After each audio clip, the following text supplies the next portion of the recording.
आपण आता कोथिंबीरची ओली चटणी करणार आहोत। त्यासाठी मी या ठिकाणी अर्धा बाउल कोथिंबीर चिरून घेतलेली आहे, स्वच्छ धुवून चिरून घेतली।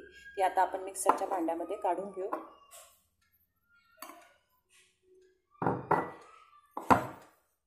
त्यामध्ये साधारण आपण 2-3 लसणाच्या पाकळ्या, 1 चमचा लाल तिखट आणि चवीनुसार मीठ आणि थोडंसं पाणी टाकून घेऊ आणि मिक्सरमध्ये फिरवून घेऊ। कोथिंबीरची चटणी आपली या ठिकाणी तयार झालेली आहे। बघू शकता तुम्ही, या प्रमाणात आपल्याला ती हवी आहे। तुम्ही ही भाकरी बरोबर किंवा पोळी बरोबरही खाऊ शकता, खूप छान लागते। नक्की ट्राय करून बघा। मागच्या व्हिडिओमध्ये आपण जे ड्राय चटणीचे प्रकार बघितले होते, त्यामध्ये आपण कढीपत्ता आणि डाळ्याची चटणी बनवली होती। तीच चटणी मी या ठिकाणी अर्धा बाउल घेतलेली आहे। यापासून आता आपण ओली चटणी कशी करायची ते बघणार आहोत। हे आपण प्रथम मिक्सरच्या भांड्यामध्ये काढून घेऊ। त्यामध्ये साधारण अर्धा इंच आल्याचा तुकडा टाकू, 2 लसणाच्या पाकळ्या आणि थोडेसे जिरे, 1 चमचा साखर आणि 1 चमचा लिंबाचा रस टाकून आपण थोडंसं पाणी टाकून मिक्सरमध्ये फिरवून घेऊ। आपण मिक्सरमधून चटणी फिरवून घेतलेली आहे। त्यामध्ये आपण साधारण 1 चमचा लाल तिखट आणि चवीनुसार मीठ टाकून पुन्हा एकदा फिरवून घेऊ। चटणी आपली या ठिकाणी तयार झालेली आहे। आपण त्याला आता मोहरीचा तडका लावून घेऊ, मोहरी आणि मिरच्यांचा। आणि ही जी ड्राय चटणी आहे त्याची लिंक मी डिस्क्रिप्शन बॉक्समध्ये दिली आहे, ती बघून तुम्ही करू शकता। आपण आता याला तडका लावून घेऊ। तडका आपण या ठिकाणी करून घेतलाय, तो आता आपण चटणीमध्ये टाकू आणि आपली चटणी या ठिकाणी तयार झालेली आहे। आपण इडलीसोबत किंवा डोसे किंवा ढोकळ्यासोबतही आपण ही चटणी खाऊ शकतो। ओल्या नारळाची चटणी बनवण्यासाठी या ठिकाणी मी पाऊण बाउल ओलं नारळ कापून घेतलेलं आहे। ते प्रकार बघितले होते डाव्या साईडला वाढण्यासाठी। आज आपण ओल्या चटण्यांचे प्रकार बघणार आहोत, इडली डोश्यासोबत खाण्यासाठी। तसेच काही प्रकार आपण हे चटण्यांचे प्रकार पोळीसोबत किंवा भाकरीसोबतही खाऊ शकतो। हे सर्वात प्रथम आपण आता ओल्या नारळाची चटणी बनवणार आहोत, इडलीसोबत किंवा डोश्यासोबत जी खातो ती। तर त्यासाठी मी या ठिकाणी ओल्या नारळाचे पाऊण वाटी काप घेतलेले आहे। ते आता आपण मिक्सरच्या भांड्यामध्ये काढून घेऊ आणि या ठिकाणी 2 चमचे साधारण शेंगदाणे घेतलेले भाजलेले, तेही आपण यामध्ये टाकू। 4 ते 5 हिरव्या मिरच्या, छोटासा आल्याचा तुकडा, 4-5 कढीपत्त्याचे पानं, थोडीशी कोथिंबीर आणि 1 चमचा लिंबाचा रस घेतलेला आहे मी। याऐवजी तुम्ही 2 चमचे दही घेऊ शकता आणि 1 चमचा साखर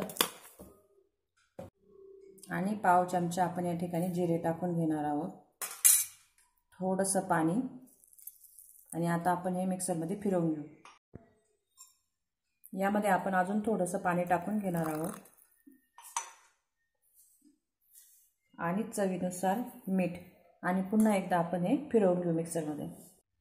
चटणी आपण मिक्सरमधनं बारीक करून घेतलेली आहे, बघू शकता तुम्ही। आता आपण याला मोहरीचा तडका देऊन घेऊ।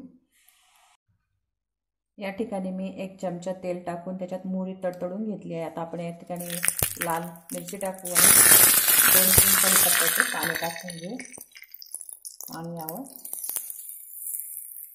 टाकून घेऊ। आणि या ठिकाणी आपली ओल्या नारळाची चटणी तयार झालेली आहे। आपण आता लसणाची चटणी बनवणार आहोत। त्यासाठी या ठिकाणी मी 10 ते 15 लाल मिरच्या घेतलेल्या आहेत। आपण त्यामधले हे जे बिया आहेत ते आपण काढून टाकणार आहोत, म्हणजे चटणी जास्त तिखट नाही लागणार। या पद्धतीने आपण त्यातल्या बिया काढून घेऊ।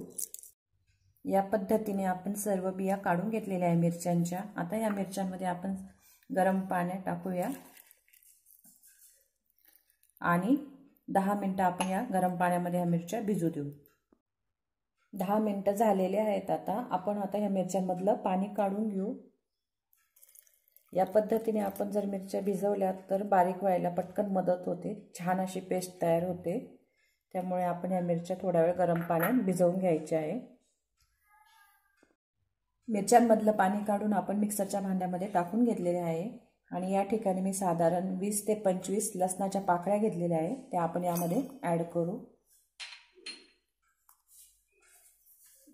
चवीनुसार मीठ आणि थोडीशी कोथिंबीर टाकून घेणार आहोत आणि आपण हे मिक्सरमध्ये फिरवून घेऊ.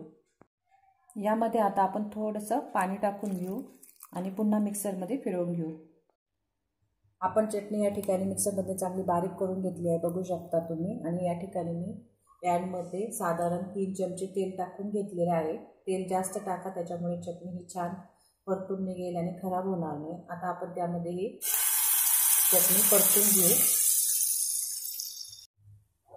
आता आपण ही चटणी साधारणपणे 2 ते 3 मिनिटं चांगली परतून घेणार आहोत तेलावर.